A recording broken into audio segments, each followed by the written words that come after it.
And we are live with another edition of the All Gas No Break Sports Show. I am one of your co-hosts, Nicholas Pavona, joined alongside once again by Andrew Johnson. Andrew, a little bit of a late show for us this week. You had some things to attend to, a little business trip for yourself. Obviously, this week was Christmas as well, so a lot of stuff going on our plates this week, but we are just in time to record this episode just before the Sunday slate for Week 17 in the National Football League. We obviously had a Thursday night game go down, the final one of the season this past week. And now we have a game, as of this recording tonight, between the Lions and the Cowboys. A huge game in the NFC standings, and obviously a lot of big games on Sunday to, get a little bit more of a clear picture as to who makes the NFL postseason this year. Right, I don't want to say Week 16 wasn't exciting, but if there was a week to take off, this would be the week because what's leading up to Week 16 now makes it all even so much better. Right, and there is a lot to decipher now what's going down in both the AFC and the NFC. As I mentioned, the Lions and Cowboys play a huge pivotal game tonight on ABC. A lot at stake. Obviously, both teams are still vying for the top overall seed in the NFC. They both have a playoff spot clinched right now. The Cowboys are still fighting for their division. The Lions have already clinched the NFC North, so they're already guaranteed a home playoff game this season. They would like to make it more than one home playoff game this upcoming year. But there are some big games as well this upcoming Sunday. You have the Ravens and Dolphins playing each other. We'll preview that game later on in the mushing hour. But before we do that, Johnson, let's get into this Thursday night game that happened this past Thursday between the Jets and the Browns. A game that, on paper, when you look at it, these are two of the top five, maybe two of the top defenses in all of the National Football League going into it. So you would maybe expect us if we were to preview this game, we would probably go with the under in this one because of how good these defenses are.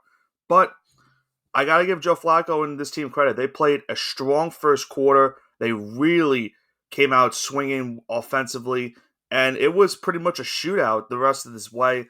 The Browns win this game 37-20. They clinch a playoff spot in the AFC this season. And if the Ravens lose this upcoming week to the Dolphins, the Browns still have a chance not only to win the AFC North, but to win and have a chance to get home field advantage in this year's AFC playoffs. So there's still a chance for Cleveland to host home field and win the AFC North. It's been a great year despite all the amount of injuries they've had this year, and Joe Flacco's playing some really good football right now. Yeah, this is a great game, and even though I was on a business trip, I did get a chance to see this game, and it was astounding. I was on the West Coast, and it was like about 8, 9 o'clock at night by the time the game ended, which is a little weird for me at Yeah. least. But this was a fantastic game played by Joe Flacco. You really couldn't ask for a better game. And it's kind of like he's having a storybook ending to his career. This is a guy that's really been on the outs. He's been a journeyman since he's left Baltimore. He's played on multiple teams, one of those teams being the Jets. So is this a revenge game for him? I would Maybe in say a little so. bit. Maybe in a little bit, in the sense that he wanted to stay with the Jets, and they said, no, we're going to ride with Trevor Siemian, we're going to ride with Tim Boyle and all these other guys, and said, no thanks, Joe. And now, at the ripe age of 38 years old, going to be 39 by the time the postseason starts in mid-January. This guy has 13 touchdowns over his last 5 games. He's 4-1. He's completing 60% of his passing. He's got a passer rating of over 90. He's averaging 323 yards a game. Now, I realize he is a pick machine, but he's a gunslinger.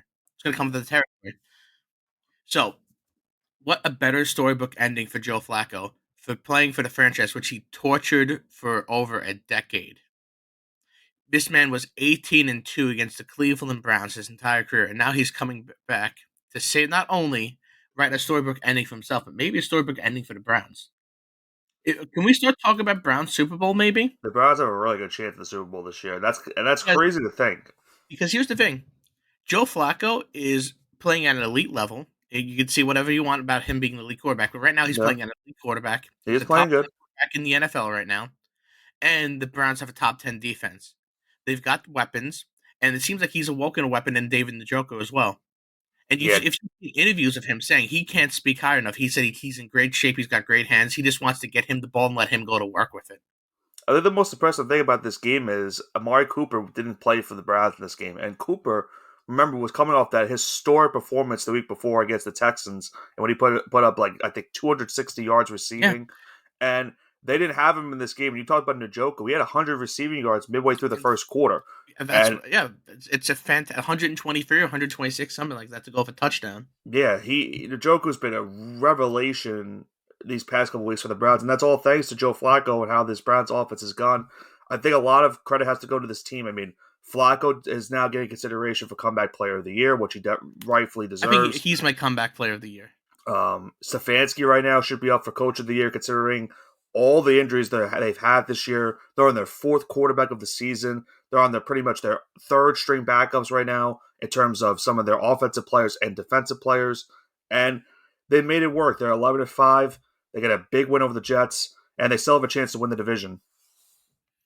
Yeah, no, it's actually great for the Browns, and these fans have been waiting for a quarterback like this. Is that kind of crazy? That almost 39-year-old Joe Flacco is the quarterback these fans have been wanting for the last 20 years. And they still have another quarterback on the roster. They're paying like $40 million a season to be that quote-unquote franchise guy. But Flacco has definitely proved to be better than him. Yeah, I mean, he's better than Deshaun right now. He's better than Dorian Thompson-Robinson, even though he's a rookie. Yeah.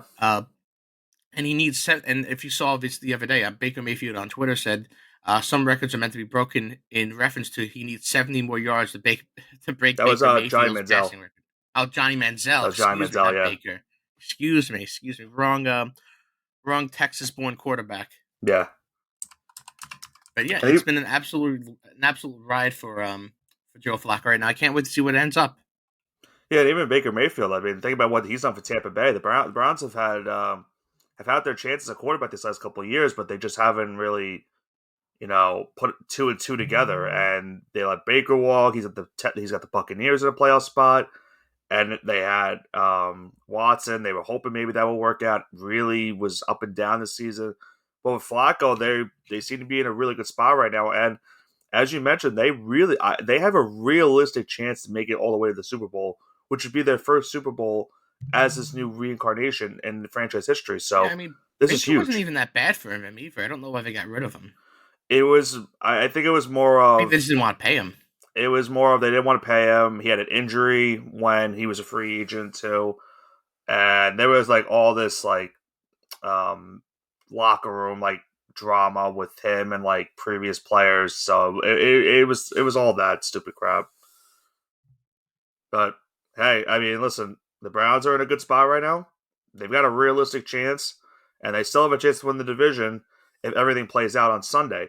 Now, when we look at the playoff standings as they are right now, there are 7 teams right now in both conferences that have clinched a playoff spot, 3 in the AFC, 4 in the NFC. Baltimore, Miami, and Cleveland have all clinched playoff spots in the AFC. As I mentioned, the Ravens and Browns still have not yet clinched both teams haven't not had an opportunity to clinch their division yet. If Baltimore beats Miami this upcoming Sunday, they will clinch the AFC North. If the Ravens lose to Miami, then Cleveland still has a chance in the final week of the season to clinch that division. For Miami, they have a chance to clinch the AFC East this week if they beat Baltimore. If they lose, then it definitely opens up the door for Buffalo in their final matchup of the season in Week 18 to clinch that AFC East. And then you look at the rest of the wild card. The Chiefs have still not clinched the division yet. They had a really rough performance on Monday against the Raiders. They're still trying to clinch the division. A win and in scenario for them. If they lose and the Raiders pull off the win against the Colts, then there's a really weird scenario where in Week 18, Johnson, those two teams are 1 game separated from the division title. I mean, sports drama? That's the only way. It could that's be. the best way you can put it. I mean, listen, if the Chiefs play anything like they did on Monday against the Raiders, against Cincinnati, they're in a really, really weird situation where they are in a possibility of going to the playoffs potentially as a wild card team. And oh boy, the NFL's always chock full of surprises, aren't they? Yeah. And then you look at the rest of the AFC. The Jaguars still hold the lead in the AFC South, but they have a lot of drama going as well. They have been on a bad losing streak. They're 8-7. They only lead the division because the Colts and the Texans also both lost this past week. So they hold on to that tiebreaker right now. But no Trevor Lawrence this upcoming Sunday against Carolina. That will be interesting to see. I think Carolina, as crazy as it sounds, they might have a chance to pull off what would be a huge upset win for them, considering that they have 2 wins on the season. And there's a strong possibility now. Jacksonville might just miss the entire playoffs as it is. Yeah, no, it's definitely possible for Jacksonville to make the playoffs. They've been playing like absolute garbage. Trevor Lawrence has been banged up a little bit. He has that shoulder injury.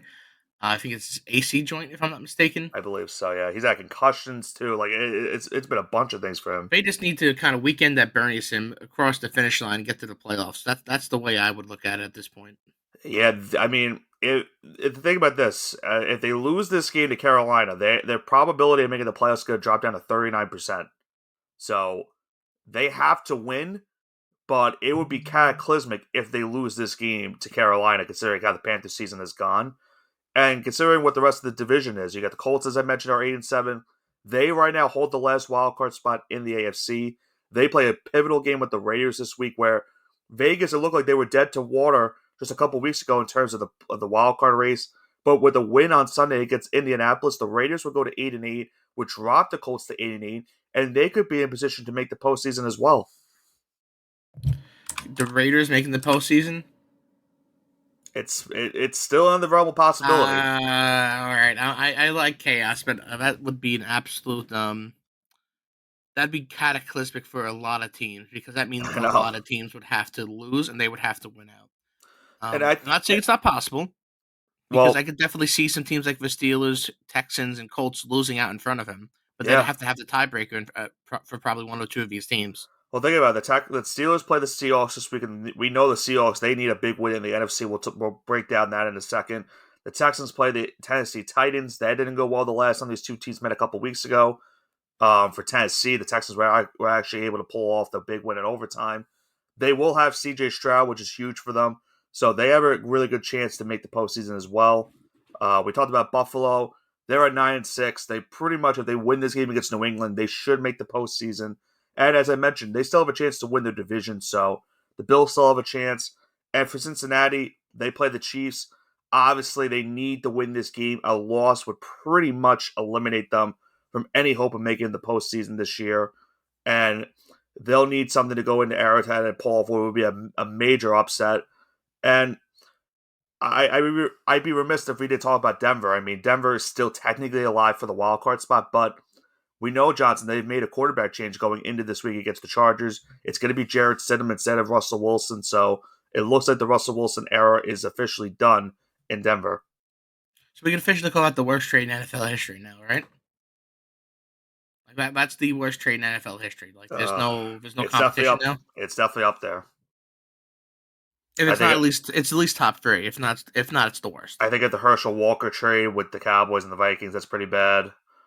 Yeah, but the Herschel Walker trade didn't like mar their cap down though. Like that didn't well, like because this is gonna set their franchise well, it back helped by Dallas by a become a decade. dynasty. That's why it was really bad for the Vikings Right, right, because right, the right, Vikings right, did right, nothing right. with it, and the Cowboys became a dynasty off of it. Right, I agree with that. So it's bad in that sense. But when you talk about just pure damage to your own team, this is probably as worse as it can get because not only did you give away multiple picks, you also pretty much bogged your cap down until 2030. Yeah, yeah, that's going to be Like they can't field a competitive football team for the next half decade. yeah. I'm trying to think of like other trades. I'm thinking like Ricky Williams was a bad trade for the Saints because they did nothing with that. Um, the Russell Wilson one is certainly up there because if they didn't sign to the contract that he signed, I don't think it's as bad as a trade. But because of the amount of money they gave to him after this contract, after the trade, that's why it's bad.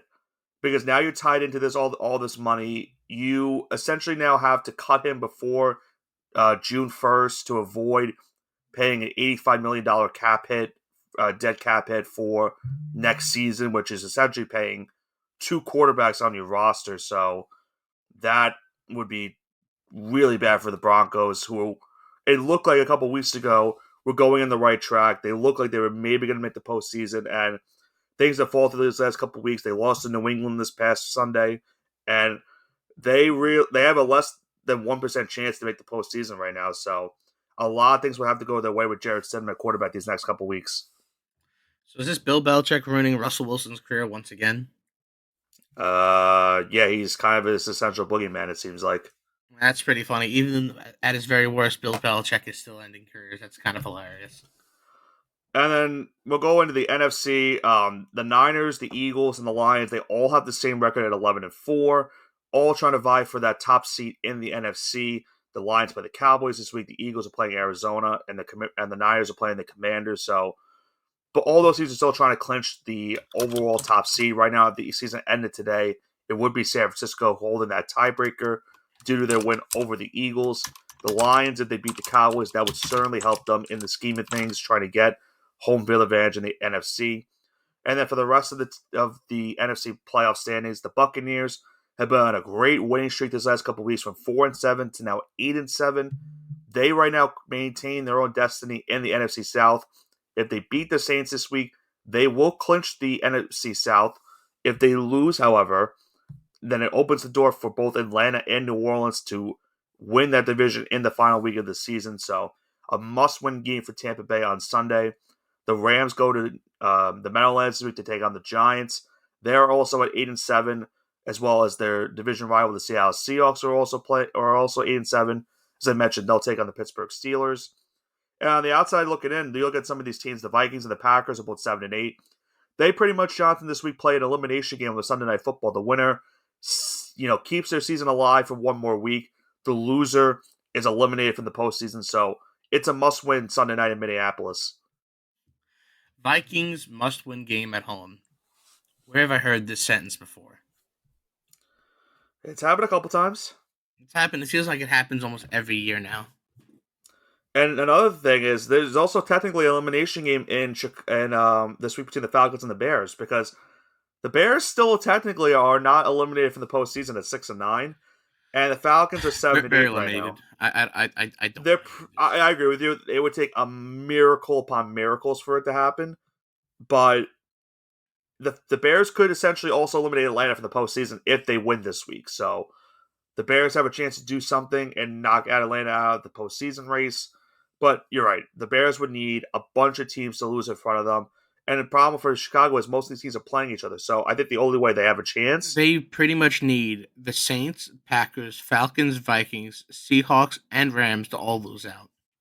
And they can't, because the Vikings and Packers play each other this week. So that's an automatic wash unless they tie somehow this week, which is, I guess, possible.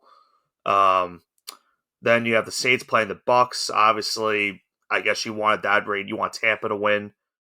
And then they need the Seahawks to lose to the Steelers. They need the Giants to beat the Rams. It would take a litany of things for Chicago. Put a parlay on it. For $1, you could probably win $2 million. Yeah, honestly, yeah. It's. I guess the Bears make the playoffs parlay. 200,000 to 1 odds.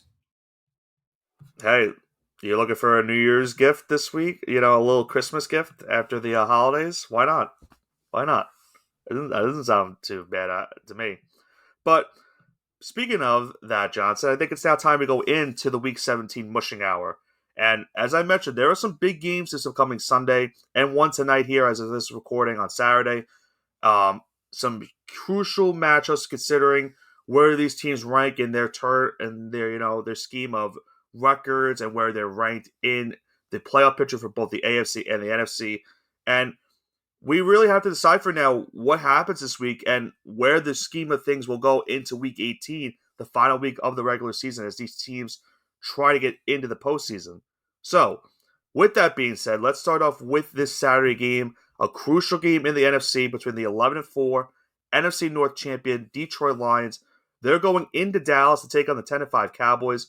As I talked about, Johnson, the Lions have already clinched the division. They still have a chance at the top seed in the NFC. The Cowboys still technically do as well, but they're also trying to fight for that NFC East title, one game behind Philadelphia. The Cowboys right now are a 6-point favorite in this game, with the over-under being 52.5.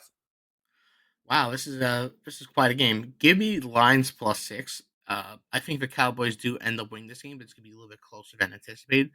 Dallas, after just getting kind of embarrassed the other week, I think they're going to want to come back and have a strong showing against another strong team within their conference. I know they just lost to Miami on a heartbreaker last-minute field goal that Fox Sports sent updates out saying, "Oh yeah, we won. Dallas won. This is fun." And I got confused. But I think ESPN said it too. Yeah, a lot of news outlets did. So it was a victim of fake news on Christmas. Yeah. Sorry, Cowboys fans. Not really.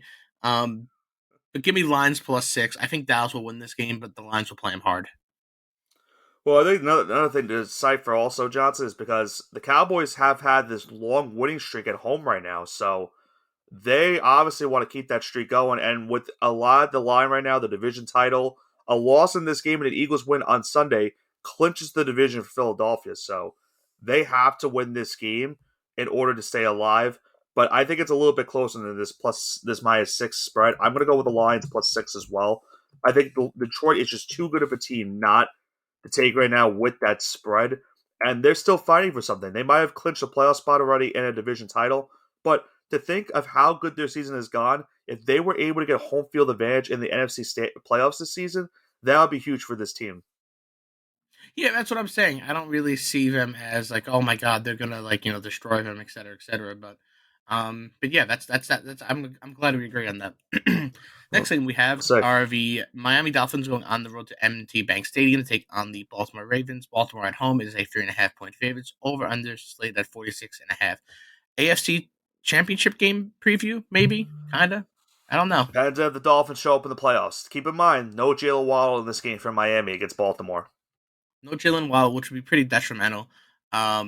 With that being said, I'm going to take the Ravens -3.5. Their lines are set up -3.5, and 46.5 is the over under.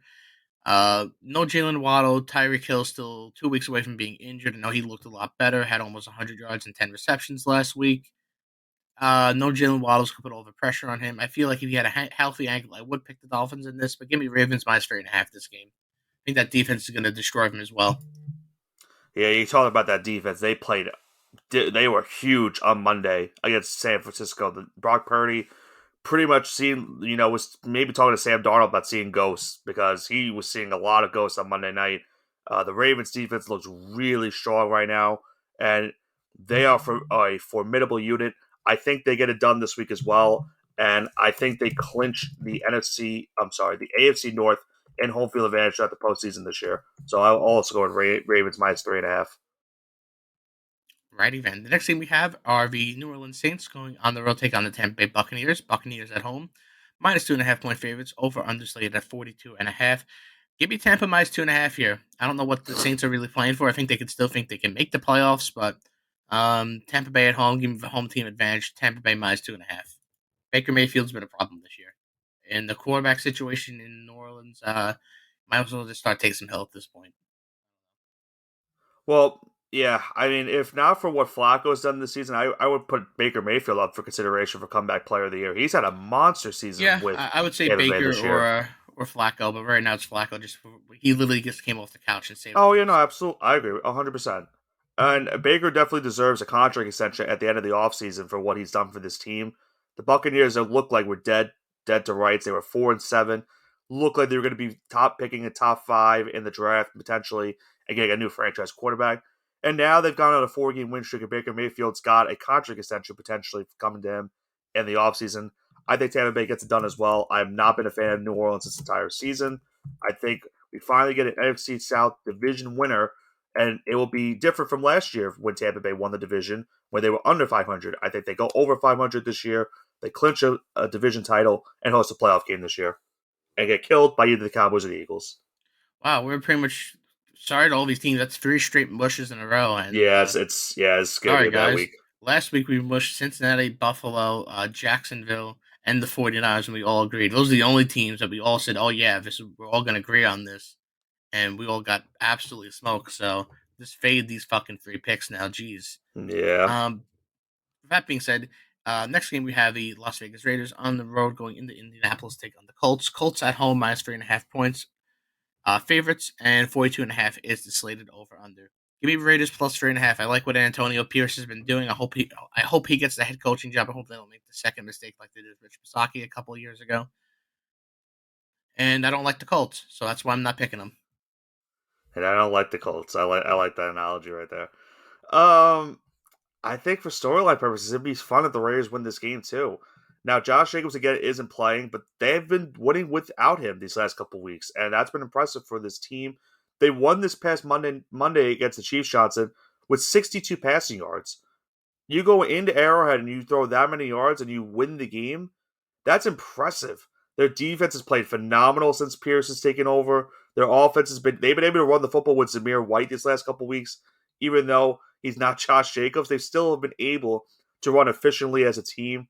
And the Colts, they're coming off a bad performance against the Falcons this past week, a game they really needed to try to stay alive in not only the wild card race but the division race. I don't know. The trending for these two teams is weird right now. Um, I'm gonna go. I'm gonna go with the Raiders plus 3.5. I think the mushing hour will continue. I think it's really gonna come down to Vegas is playing some good football right now, and the Colts just have been very meh these last couple weeks. Alrighty then. Next game we have is a big game, lots of playoff implications. We have the Pittsburgh Steelers going on the road, going into Seattle, take on the Seahawks. Seahawks at home, minus 3.5 point favorites. 40.5 is the slated over under. Give me Steelers plus 3.5 because I like what I saw out of Mason Rudolph last week. I can't believe I'm saying that. No, You could ask Nick. I was the original Mason Rudolph fan like 5 years ago. I you wanted were. the Patriots to take him, and it seems like his potential is finally. This may be his coming out party these next couple of games. So, give me Mason Rudolph and the Pittsburgh Steelers to cover at plus 3.5. I still think Seattle wins this game though. Well, our first official non-mush. I'm gonna go with Seahawks minus 3.5. There we go. I think it was a nice story what Mason Rudolph did. Obviously, being at Christmas Eve, or 2 days before Christmas, I should say, was on that game was on Saturday. For him to do the performance he had, George Pickens went off in that game against the Bengals. The Steelers looked like they finally revealed things on offense that they had never, unlocked before. But I think Seattle right now is playing with some good momentum. They've got Geno Smith back at quarterback. They were able to get a big win over Tennessee this past week. I think everything's going right for them right now. A win pretty much will essentially clinch them a playoff spot this year. If they win this game, they'll have an 88% chance of making the postseason. So I say Seattle gets it done. And it's big for the Steelers, Johnson. As you know, Tomlin needs to win one more game to continue that illustrious streak of over 500 for his head coaching career. So it's either this week or he's got to beat Baltimore next week. So it's a big one for Pittsburgh.